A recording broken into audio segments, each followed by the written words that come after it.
मुझे 12 साल तक कब्ज रहा है। जी हाँ, 12 साल तक। आप सोच रहे होंगे कि 12 साल तक किसी को कैसे कब्ज रह सकता है?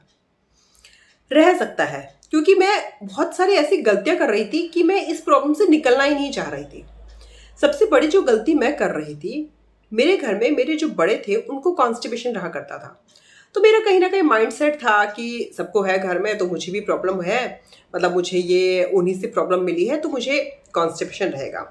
तो मैं इसको बहुत ज़्यादा सीरियसली नहीं ले रही थी कि ये प्रॉब्लम से मुझे निकलना चाहिए। हो सकता है आप में से कुछ लोग ऐसी गलतियाँ कर रहे होंगे, कॉन्स्टिपेशन से नहीं तो और ऐसी बीमारियों से जो आपको लगता है कि आपके बड़ों को है तो आपको भी हो गई है, आपको भी रहेगी और आप उससे निकलना ही नहीं चाहते हो। बट ऐसा कुछ नहीं होता, अगर बड़ों को प्रॉब्लम है, तो वो प्रॉब्लम आपको भी हो और आप उससे नहीं निकल सकते हो, ऐसा नहीं है ज़रूरी। दूसरी जो गलती मैं कर रही थी, वो कर रही थी खाने को ठीक तरीके से चबा के ना खाना। आई एम श्योर हम लोग बहुत जल्दी में रहते हैं जब हम जॉब में होते हैं, वर्किंग होते हैं, ये काम होता है, वो काम होते हैं और हम बस भागते हैं, लेट हो रहे हैं तो फटाफट ऐसे प्रॉपर्ली च्यू नहीं किया और हमने खाने को खा लिया। वो बहुत बड़ी गलती होती है। हमेशा खाने को हमें बहुत ज़्यादा से ज़्यादा एटलीस्ट चबा के खाना चाहिए और कॉन्स्टिपेशन है तो बस गाँठ बाँध लो कि खाना जितना ज़्यादा चबाओगे उतना आपके लिए बहुत अच्छा है। तीसरी गलती जो हम करते हैं, पानी का कम पीना। पानी हमें पूरे दिन में सब कहते हैं कि पीना चाहिए, बिल्कुल पीना चाहिए पानी। लेकिन सबसे ज़्यादा जो हमें पानी पीना चाहिए ना, वो सुबह उठ के पीना चाहिए। सुबह उठ के आपको गर्म पानी पीना चाहिए। फिर जब ये सब चीज़ें मुझे पता चल गई कि मेरे को सीरियस लेवल पे कॉन्स्टिपेशन हो गया और मुझे डिसाइड जब मैंने कर लिया कि मुझे इससे निकलना है बाहर, मैं अब इसको और झेल नहीं सकती हूँ। तो मैंने छोटे-छोटे से स्टेप्स लेने शुरू करे और एक पूरा अपना डाइट प्लान रेडी किया, जिसे करके धीरे-धीरे मैं कॉन्स्टिपेशन से मुझे रिलीफ मिलने लगा। जो पूरा डाइट प्लान मैं फॉलो करती हूँ, जब मुझे कॉन्स्टिपेशन इन केस किसी भी वजह से आज भी हो जाता है, या अगर आप में से लोगों को कॉन्स्टिपेशन है और आप चाहते हो कि मैं ऐसा कौन-सा डाइट प्लान फॉलो करूँ जिससे मेरा कॉन्स्टिपेशन सही हो जाए, वो चीज़ मैं आपसे शेयर करना चाहती हूँ। और आज भी मैं सुबह उठ के आधा घंटा मुझे कुछ ऐसी प्रैक्टिस करनी पड़ती है जिससे मैं कॉन्स्टिपेशन से दूर रहती हूँ। तो वो सारी चीज़ें और पूरे दिन का डाइट प्लान वो आज आपसे मैं शेयर करती हूँ। तो ये है कॉन्स्टिपेशन का डाइट प्लान और सुबह की आधे घंटे और 45 मिनट की कुछ ऐसी एक्टिविटीज़ जो अगर आप कॉन्स्टिपेटेड हैं तो आपको कभी स्किप नहीं करनी चाहिए। तो चलिए पहले डाइट प्लान देखते हैं और मेरे पूरे दिन का मैं क्या-क्या करती हूँ, वो रूटीन भी आपको बताती हूँ, जिससे मुझे कॉन्स्टिपेशन नहीं होता है। तो चलिए वीडियो में आगे बढ़ते हैं। सबसे पहले मैं रात को अपने लिए 4-5 आंवले की स्लाइस जो होती है, सूखा आंवला, उसको भिगा के रख देती हूँ पानी में। ये इसका जो पानी निकल जाता है वो हमारी गट हेल्थ के लिए बहुत अच्छा होता है। आंवला वैसे तो बहुत सारी चीज़ों के लिए अच्छा होता है, लेकिन पेट को क्लीन करने में बहुत अच्छे से मदद करता है। तो डेली बेस पे आप भी आंवले का पानी लिया करो। तो मैंने रात को भिगा दिया है, सुबह देखिए ये पानी एकदम ब्राउन हो गया है, उसको छान के जैसे आप पीना चाहे पी लें। आंवला नहीं खाना है, सिर्फ आपको पानी पीना है। और ये सुबह उठ के 6 बजे मैं शुरू कर देती हूँ अपना पूरा प्रोसेस। तो मैंने सबसे पहले पानी पी लिया, आराम से सिप सिप करके पीना है इस पानी को। पानी पीने के बाद उसको थोड़ी देर बाद 10 से 15 मिनट बाद ही, मतलब 5 से 7 मिनट के अंदर अंदर ही मैं गैस पे अपना एक बड़ा पैन पानी का रख देती हूँ।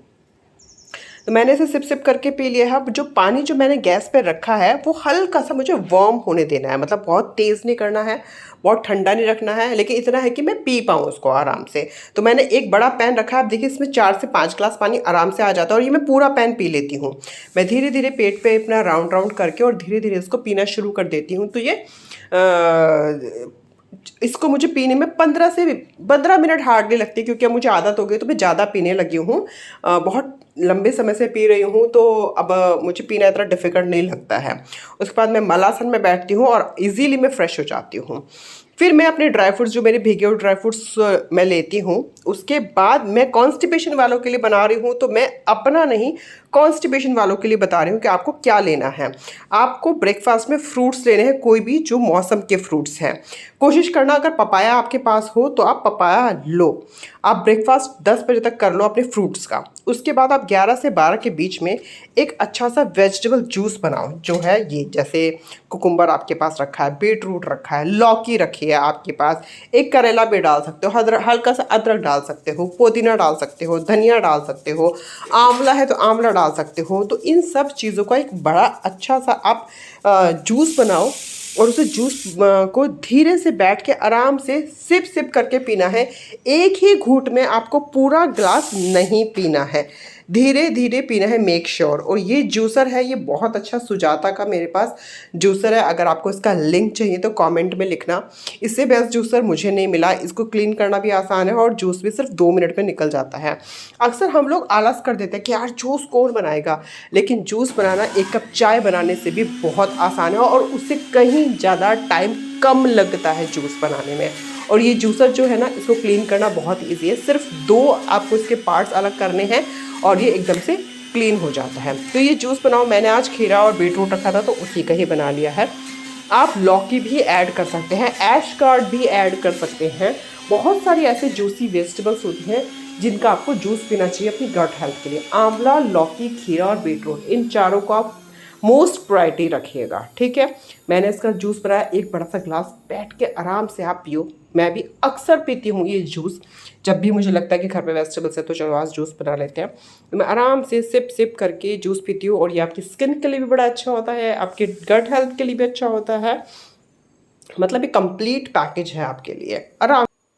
आराम से इसको आप धीरे धीरे मतलब अपने सलाइवा में मिक्स करके आराम से पीजिए। ये नहीं कि आपको 1 ग्लास लिया और आपने गट गट गट गट करके ऐसे पी लिया। हमें लिक्विड चीज़ें ना हमेशा अपने सलाइवा में अच्छे से मिक्स करके, इनफैक्ट खाना भी हमें सलाइवा में अच्छे से मिक्स करके ही खाना चाहिए। लंच में मैंने बनाई है मूंग दाल की खिचड़ी। ये बहुत पतली सी बनती है, बिल्कुल नॉर्मल मूंग की दाल और राइस, और ऊपर से 1 चम्मच देसी घी डाल के इसे लंच में खाओ। मतलब आपको लाइट भी फील होगा और आपका टमी भी अच्छा फील करेगा। डिनर में मैंने लिए है लौकी की सब्जी, प्लेन सब्जी, नो चपाती। तो आप भी कुछ दिन रात को सिर्फ सब्जी लो लाइट, जैसे लौकी हुआ, तोरी हुआ, आलू टमाटर का सब्जी हुआ। लिक्विड से सब्जी बनाओ और बिना रोटी के आपको उसको खाना है जब तक आपके कॉन्स्टिपेशन में रिलीफ ना मिले। रात को सोने से 1 घंटा पहले आप आधा ग्लास गर्म दूध लो, उसमें 1 से 1.5 चम्मच इसब घोल डालो। इसब घोल आपका ना सुबह एकदम पेट को बिल्कुल पूरी तरीके से क्लीन कर देगा। तो आप उसमें 1 से 1.5 चम्मच सब घोल डालो। इसको जैसे ही आप दूध में डालोगे ये थोड़ा थिक होने लगेगा। तो ये नहीं कि इसको डाल के आपको छोड़ देना है, बस आप मिक्स करो, ऐसे मिक्स करो और जैसे ही थोड़ा सा हल्का सा फूल जाएगा वो मिक्स करते करते ही, और उसको आप पी लो। 1 घंटा पहले, सोने से पहले पी लो। और सुबह उठ के जो मैंने प्रैक्टिस आपको शुरू में बताई है वो आपको सुबह करनी है। उसके बाद देखो आपका कितना भी पुराना कॉन्स्टिपेशन है, कितना भी पुराना कब्ज है, कैसी भी आपके पेट की कोई भी समस्या है, वो पूरी तरीके से ख़त्म हो जाएगी। तो इस तरह डाइट प्लान को फॉलो करो और आप देखोगे आपको विद इन अ वीक आपको आपका कॉन्स्टिपेशन जाता हुआ दिखाई देगा। इनफैक्ट आप इस प्रैक्टिस को करोगे, इस डाइट प्लान को कुछ दिन भी फॉलो करोगे ना, 2 से 3 दिन में ही आपको रिजल्ट दिखाई देने लगेंगे।